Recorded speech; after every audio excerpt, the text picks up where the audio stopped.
दोस्तों, सरकारी वैकेंसी के लिए आपने कभी ना कभी फॉर्म जरूर भरे होंगे, लेकिन कभी आपने सोचा कि नौकरी देने के नाम पर सरकारी एजेंसियां आप सभी से कितने रुपए वसूल रही हैं? सरकारी जॉब न्यूज ने इसका एनालिसिस किया। इसके नतीजे चौंकाने वाले हैं। सिर्फ आईबीपीएस, एसएससी और यूपीएससी की बात करें तो देश के बेरोजगार युवाओं से इन सरकारी एजेंसियों ने 900 करोड़ रुपए एक साल में वसूल लिए, जबकि साइबर कैफे में 331 करोड़ रुपए अलग से खर्च करने पड़े। मतलब कुल खर्च 1231 करोड़ रुपए। आगे जानिए नौकरी के नाम पर बेरोजगारों का कैसे जेब काट रही हैं सरकारी भर्ती एजेंसियां। दोस्तों, बने रहिए हमारे साथ। और अभी तक अगर आपने सब्सक्राइब और नोटिफिकेशन बेल का आइकॉन ऑन नहीं किया है तो प्लीज ऑन करिए। ऐसा करने से नए वीडियो के नोटिफिकेशन आपको सबसे पहले मिला करेंगे। आपका स्वागत है सरकारी जॉब न्यूज में। दोस्तों, एक तरफ नोटबंदी और जीएसटी के बाद प्राइवेट नौकरियां लगातार कम हुई हैं, तो दूसरी तरफ सरकारी विभागों ने भी युवाओं को नाउम्मीद किया है। बैंकों में वैकेंसी आधी से भी कम हो गई है। जहां पिछले साल 68,000 वैकेंसी निकली थी, तो इस साल बैंकों में मात्र 30,000 वैकेंसी है। ऐसे में कंपटीशन बढ़ता जा रहा है। नौकरी पाने के लिए बेरोजगार युवा ज्यादा से ज्यादा फॉर्म भर रहे हैं। हमने आईबीपीएस, एसएससी और यूपीएससी द्वारा निकाली गई वैकेंसी का एनालिसिस किया। सबसे पहले बात आईबीपीएस की करते हैं। यह सरकारी एजेंसी 20 बैंकों के लिए क्लर्क, पीओ, एसओ की भर्ती करती है। इसने अपनी वेबसाइट ibps.in पर आवेदकों का आंकड़ा जारी किया है। इसके अनुसार एक साल में 1,51,00,000 एप्लीकेशन आईबीपीएस के पास पहुंचे, जबकि इस साल वैकेंसी मात्र 30,000 है। यहां आवेदन के लिए सामान्य वर्ग व ओबीसी कैटेगरी के हर युवक से 600 रुपए और एससी व एसटी श्रेणी के बेरोजगारों से 100 रुपए एप्लीकेशन फी के रूप में लिए गए।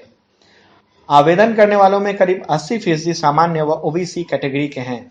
इसके अनुसार युवाओं ने 755 करोड़ रुपए आईबीपीएस को एग्जामिनेशन फी के रूप में दे दिए हैं। बेरोजगारों की जेब से इतनी ही रकम खर्च नहीं हुई है। फॉर्म भरने, एडमिट कार्ड का प्रिंट लेने के लिए साइबर कैफे में हर यूथ को कम से कम 100 रुपए खर्च करने ही पड़ते हैं। मतलब 1,51,00,000 युवाओं के 150 करोड़ रुपए साइबर कैफे में चले गए।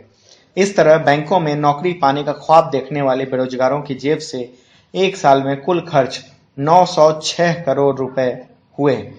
अब एसएससी के बारे में आपको बताते हैं। यह सरकारी संगठन केंद्रीय विभागों के कार्यालयों के लिए एमटीएस, सीजीएल, सीएचएसएल, स्टेनो और जूनियर इंजीनियर की भर्ती करता है। एमटीएस के 8,300 पदों के लिए इस वक्त 70 लाख युवाओं ने फॉर्म भरे हैं। इस तरह सीजीएल, सीएचएसएल के लिए 30-30 लाख फॉर्म भरे गए हैं। सभी भर्तियों को मिला लें तो करीब 1.5 करोड़ आवेदन किए गए हैं। यहां सामान्य और ओबीसी कैटेगरी के युवाओं से एप्लीकेशन फी के रूप में 100 रुपए लिए गए हैं। हालांकि एससी, एसटी व फिजिकली हैंडीकैप्ड यूथ के लिए आवेदन फ्री था। कैलकुलेशन के अनुसार एसएससी ने बेरोजगार युवाओं की जेब से 120 करोड़ रुपए जमा करवा लिए, जबकि फॉर्म भरने और एडमिट कार्ड पाने के लिए साइबर कैफे में इन युवाओं को 150 करोड़ रुपए खर्च करने पड़े।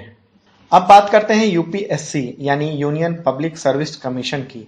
यूपीएससी ने अपनी वार्षिक रिपोर्ट में बताया है कि एक साल में 29 लाख एप्लीकेशन मिले। यहां सिविल सर्विस एग्जाम और इंडियन फॉरेस्ट सर्विस एग्जाम के लिए 100 रुपए आवेदन शुल्क लिए जाते हैं, जबकि अन्य भर्ती एग्जाम का आवेदन शुल्क 200 रुपए है। हालांकि सभी कैटेगरी की महिलाओं और एससी एसटी के युवकों को आवेदन शुल्क से छूट है। आकलन के अनुसार यूपीएससी को इससे 24 करोड़ 50 लाख रुपए की आमदनी हुई, जबकि इस फॉर्म को भरने और एडमिट कार्ड पाने में युवाओं को साइबर कैफे में 100 रुपए के हिसाब से 39 करोड़ रुपए खर्च करने पड़े। मतलब बेरोजगारों के 63 करोड़ 50 लाख जेब से निकल गए। सारे खर्च को जोड़ लें तो बेरोजगारों ने सरकारी नौकरी के फॉर्म भरने में ही 1231 करोड़ रुपए खर्च कर दिए। यह आंकड़ा तो सिर्फ 3 केंद्रीय स्तर की भर्ती एजेंसी का है।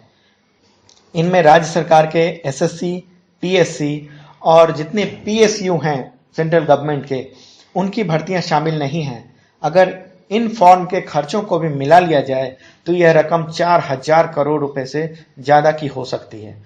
दोस्तों, यह बहुत चिंताजनक है कि बेरोजगार युवा जिसके पास इनकम का साधन नहीं है, किसी तरह माँ बाप से या ट्यूशन पढ़ाकर या उधार मांगकर कुछ रुपए जुटाता है और फॉर्म भरता है।